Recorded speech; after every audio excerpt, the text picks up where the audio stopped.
Hello fellow bookworms, it's Katie. So today we're going to do something new but also not so new at the same time. I've recently read a lot of series. If you've watched my spring TBR, then you know that I'm going to read, or I am reading currently, a lot of fantasy series, and instead of reviewing every book separately, I decided to take the entire series and review all of the books in the series because efficiency. Also, I'm going to ask the question at the end, is it worth your time? Because time's precious, we all have a limited supply of it, and you don't want to spend your time with garbage books, right? Right. I'm sitting in a weird way. Oh, my butt hurts. So today we're going to talk about the Blackthorn and Grim series by Juliet Mariller. And there are 3 books, it's a trilogy. There you go, the first book is called Dreamer's Pool, the second book is called Tower of Thorns, and the third book is called Den of Wolves. So I thought I'd describe the plot of the first book for you. In Dreamer's Pool we meet Blackthorn and Grim. They are both imprisoned. It's the morning of Blackthorn's execution basically, and she gets a visitor who turns out to be a fae, and he makes a very tempting offer. He will get her out of prison, but she has to go to this place called Winterfalls and has to serve as a wise woman for 7 years and not pursue her ambition to get justice for the crimes that this king who imprisoned her did. She and Grim both get out of this prison, and they both travel together to Winterfalls, where they are in the process of building their new life when the prince of this country, Oren, he basically fell in love with this Lady Flidis, but she is not behaving the way he thought she would from her letters that she wrote, and he asks Blackthorn and Grim to investigate this matter. Blackthorn and Grim investigate this mystery, and do they find out what happened? Maybe. Okay, let's talk about it in the usual fashion. The plot is very, very, very, very slow, and I mean very slow. All of the plots are very slow-paced mysteries. I have to say though, the plots are not the strongest point of these books. The mysteries are a little bit predictable. Basically very predictable. I could see the solution coming from a mile off. Especially the second book has a lot of pacing issues and is even slower paced than the other books. Okay, let's talk about the characters. First off, Blackthorn. She is what you would probably say an unlikable character. She cusses, she is secretive, she is sometimes harsh and unfair and reacts very unfriendly to people. She's impatient, she's an irritating person, just overall not very friendly. Her backstory explains why she is the way she is.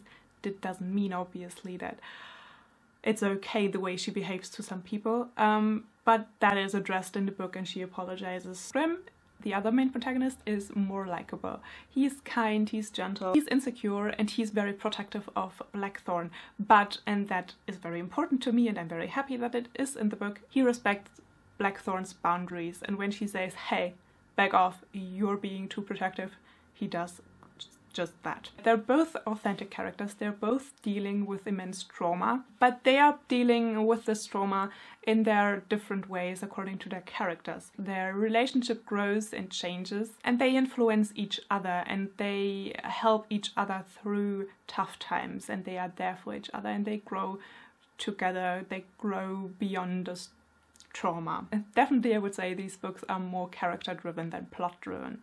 Alright, let's move on to the world building. These books are set in Ireland, but it is more of a medieval fairy tale-y kind of Ireland, which means there are fae, there's hearth magic, you know, the little people, mysterious, enchanted objects and places, people with, you know, unusual abilities.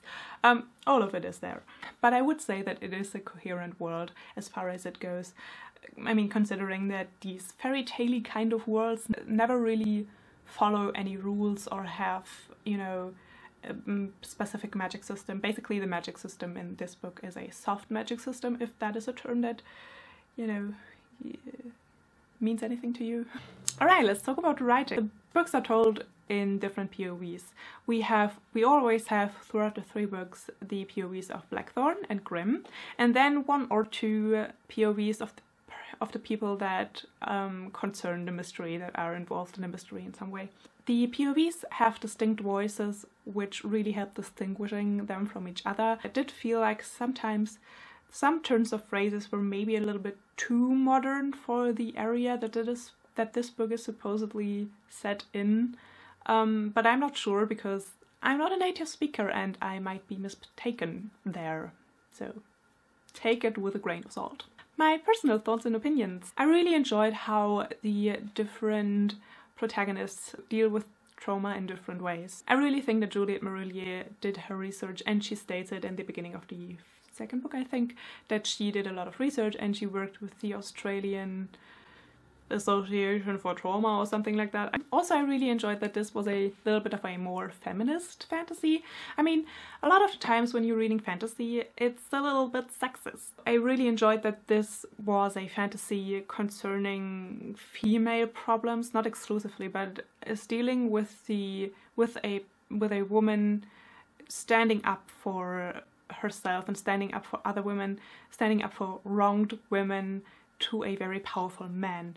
I really enjoyed that. I have to say that sometimes fantasy can be a bit annoying for me as a woman when all the women are treated in a very bad way, so I did really enjoy this. And I mean, the central conflict of a woman fighting for justice is handled very well, and it is something that I can relate to because we all know people who have power and abuse this power, and to stand up to that person and to be treated unfairly because this is a powerful person and they have power over you is something that, regardless of gender, you can relate to.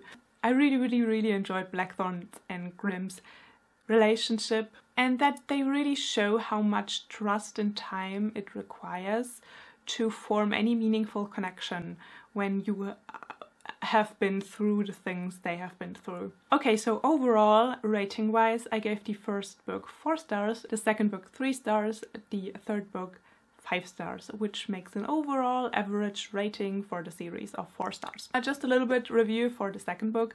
It is even slower paced than the first book, and it has an even weaker mystery. However, we learn more about Grimm's backstory, which makes it all worth it. And the third book has a good mystery and also a satisfying conclusion to the central conflict, even though I feel like maybe that was wrapped up a little bit too quickly for my taste. Now to the question whether this book is worth your time. If basically everything I said up until this point sounds good to you, then I would say just this series is definitely worth your time. And I promise you that you will fall in love with Grimm. Alright, fellow bookworms, I hope you enjoyed this review. I hope you enjoyed this video.